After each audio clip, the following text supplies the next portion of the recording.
ભરૂચ શહેરમાં મુખ્ય પ્રવેશ દ્વાર સમાન કસક ગરનાળામાં ટ્રાફિક જામ કોઈ નવી વાત નથી।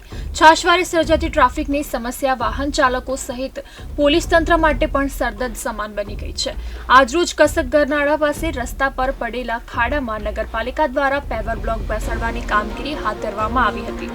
જો કે આ કામગીરી દરમિયાન ગરનાળામાં ભારે ટ્રાફિક જામ સર્જાયો હતો। પોલીસ જવાનો દ્વારા ટ્રાફિકને હળવો કરવાના પ્રયત્નો હાથ ધરવામાં આવ્યા હતા। આ પાવર બ્લોકની કામગીરી દરમિયાન કેટલાક વાહનો ખાડામાં ફસાતા અકસ્માત જેવી પરિસ્થિતિ ઊભી થઈ હતી અને ટ્રાફિક જામ પણ સર્જાયો હતો। પરિસ્થિતિની ગંભીરતા જોતા ભરૂચ પાલિકાના ચીફ ઓફિસર હરેશ અગ્રવાલ પોતે સ્થળ પર પહોંચી કામગીરી તાત્કાલિક રોકવા માટે આદેશ આપ્યા હતા। સાથે જ કોન્ટ્રાક્ટરને કામગીરી હવે રાત્રિના સમયે જ કરવા માટે સૂચના આપી હતી। કસક ગરનાળાની નીચે 100 mm ના બ્લોકનું કામ મંજૂર થયેલ હતું। કસક ગરનાળા નીચે અગાઉ બ્લોક અનઇવન થવાના કારણે અને ખાડા પડવાના કારણે ટ્રાફિકની કાયમી સમસ્યા રહેતી હતી। એના કારણે નગરપાલિકાએ બ્લોકનું કામ મંજૂર કરેલ છે। વચમાં વરસાદ કન્ટિન્યુઅસ ચાલુ હોવાના કારણે અમે એ કામ ચાલુ નતા કરી શક્યા। અત્યારે વરસાદ બંધ થયેલ છે। રાત્રિ દરમિયાન અમે બ્લોક નાખવાની કામગીરી હાથ ધરેલ છે। ગઈકાલે રાત્રે બ્લોકની કામગીરી દરમિયાન જૂના બ્લોક ઉખાડવાની કામગીરી હાથ ઉપર લેવામાં આવેલ હતી। એ જગ્યાએ મોટરેબલ કરવા માટે ગ્રીટને પણ નાખવામાં આવ્યું હતું, પરંતુ સવારે વાહન વ્યવહારના કારણે ગ્રીટ અનઇવન થવાને કારણે ટ્રાફિકની થોડી સમસ્યા ઊભી થયેલ છે।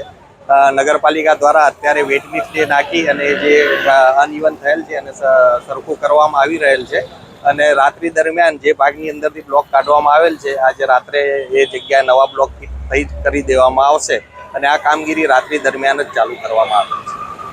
આ મામલે વિપક્ષના નેતા શમશાદ અલી સૈયદે જણાવ્યું હતું કે વિકાસ કાર્ય જરૂરી છે, પણ તંત્રએ યોગ્ય આયોજન અને નોટિફિકેશન વિના આવી કામગીરી શરૂ કરતા જનતાને ભારે હાલાકીનો સામનો કરવો પડી રહ્યો છે।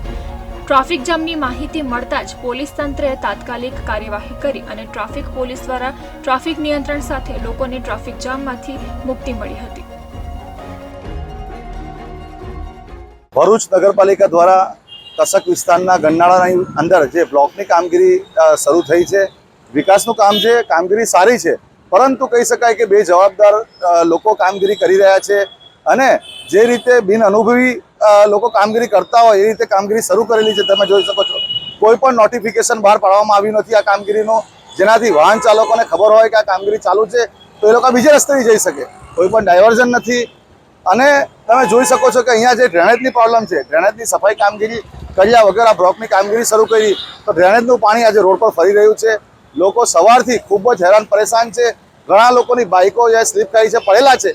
આજે અમે અહીં વેપારી આટલા વર્ષથી છે અને આ અંડરપાસ બી આટલા વર્ષથી આની જે સમસ્યા છે કે દર ચોમાસામાં પાણી ભરાવા જવાનું, રોડ ખોદાઈ જવાનું, આનું કોઈ પરમનન્ટ સોલ્યુશન નીકળતું નથી।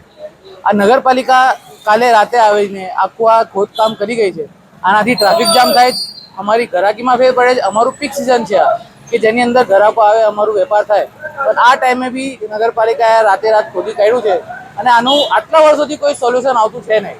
એટલે અમારી આ દરખાસ્ત છે કે પ્લીઝ આ અંડરપાસનું કોઈ સોલ્યુશન કરે, બીકોઝ આ કસક સેન્ટર છે ભરૂચનું, અહીંયા જ મેઇન રોડ છે જે આખું રોડ પાસ થાય છે, આવવા જવા માટે સેન્ટર છે, તો આનું કોઈને કોઈ સોલ્યુશન લાવે, આ અમારી દરખાસ્ત છે નગરપાલિકાથી।